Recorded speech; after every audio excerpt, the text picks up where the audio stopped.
வணக்கம், welcome to ருசித்திரு. இன்றைக்கி ரொம்பவே சுவையான காலிஃப்ளவர் கிரேவி தான் நான் செய்ய போகிறேன். இந்த ரெசிபி எப்படி பண்ணுறதுன்னு இப்போ பார்க்கலாம் வாங்க. நான் ஒரு பேனில் கொஞ்சமாக எண்ணெய் சேர்த்துக்கிறேன். இதில் ஏற்கனவே நான் சுடுதண்ணியில் க்ளீன் பண்ணி வச்சுருக்க காலிஃப்ளவர் பீசஸை சேர்த்துக்கிறேன். இதில் 1/4 டீஸ்பூன் மஞ்சத்தூள், 1/2 டீஸ்பூன் மிளகாய்த்தூள், 1/4 டீஸ்பூன் உப்பு சேர்த்து எண்ணெயில் நல்லா வதக்கி விட்டுருங்க. இந்த காலிஃப்ளவர் பீஸ் ஒரு 3 to 5 மினிட்ஸ் நல்லா வதக்கி விட்டுருங்க. இப்போ நல்லா வதங்கிருச்சு. இதை நம்ம ஒரு பிளேட்டில் மாற்றிக்கலாம். இதே பேனில் நான் கொஞ்சமாக எண்ணெய் சேர்த்துக்கிறேன். இதில் கொஞ்சம் சோம்பு, ஒரு துண்டு பட்டை, ஒரு 3 கிராம்பு இதெல்லாம் சேர்த்துக்கிறேன். இப்போ நறுக்கி வச்ச பெரிய வெங்காயமும் சேர்த்து 1 இன்ச் அளவுக்கு இஞ்சி, ஒரு 2 பல்லு பூண்டு சேர்த்து நல்லா வதக்கிக்கிறேங்க.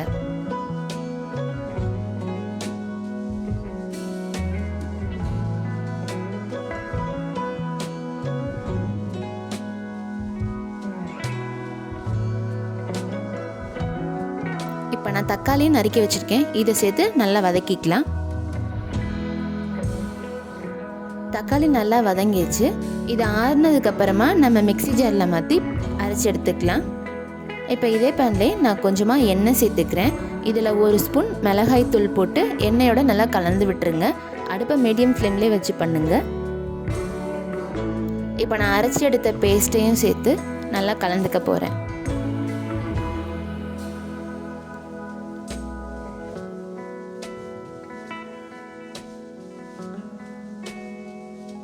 இப்போ இதில் மசாலா சேர்த்துடலாம். 1/4 டீஸ்பூன் மஞ்சத்தூள், ஒரு 1/2 ஸ்பூன் மல்லித்தூள், 1/2 ஸ்பூன் கரம் மசாலா, இந்த மசாலாவுக்கு தேவையான அளவு உப்பு, இதெல்லாம் சேர்த்து பச்சை வாசனை போகிற அளவுக்கு நல்லா கலந்து விட்டுருங்க. இப்போ இதில் நான் ஒரு 2 கப்பு தண்ணி சேர்த்துக்கிறேன். ஏற்கனவே நம்ம ஃப்ரை பண்ணி வச்ச இந்த காலிஃப்ளவர் பீசஸையும் இதில் போட்டுக்கலாம். இப்போ நான் கொஞ்சமாக பச்சை பட்டாணி எடுத்திருக்கேன். இதையும் சேர்த்து ஒரு 5 நிமிஷத்துக்கு நல்லா வேக விட்டுற போகிறேங்க.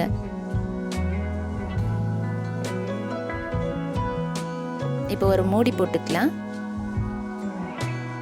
பாருங்கள், நமக்கு கிரேவி ரெடி ஆகிடுச்சு. இதில் நான் கொஞ்சமாக கஸ்தூரி மேத்தி சேர்த்துக்கிறேன். இது ஆப்ஷனல் தான். அவ்வளோதாங்க, நமக்கு கமன்னு காலிஃப்ளவர் கிரேவி ரெடி ஆகிடுச்சு. இது மேலே கொத்தமல்லி தூவி நம்ம சர்வ் பண்ணிக்கலாம். இது சப்பாத்திக்கு, இடியப்பமுக்கெலாம் அல்டிமேட்டாக இருக்குங்க. மறக்காமல் நீங்கள் உங்கள் வீட்டில் ட்ரை பண்ணி பார்த்துட்டு எப்படி இருந்துச்சுன்னு சொல்லுங்கள். இந்த ரெசிபி உங்களுக்கு பிடிச்சிருந்தா லைக் பண்ணுங்கள், ஷேர் பண்ணுங்கள், சப்ஸ்கிரைப் பண்ணுங்கள். நான் நெக்ஸ்ட் வீடியோவில் இதே மாதிரி இன்னொரு ரெசிபியோடு சந்திக்கிறேன். அதுவரை ருசித்திருங்கள்.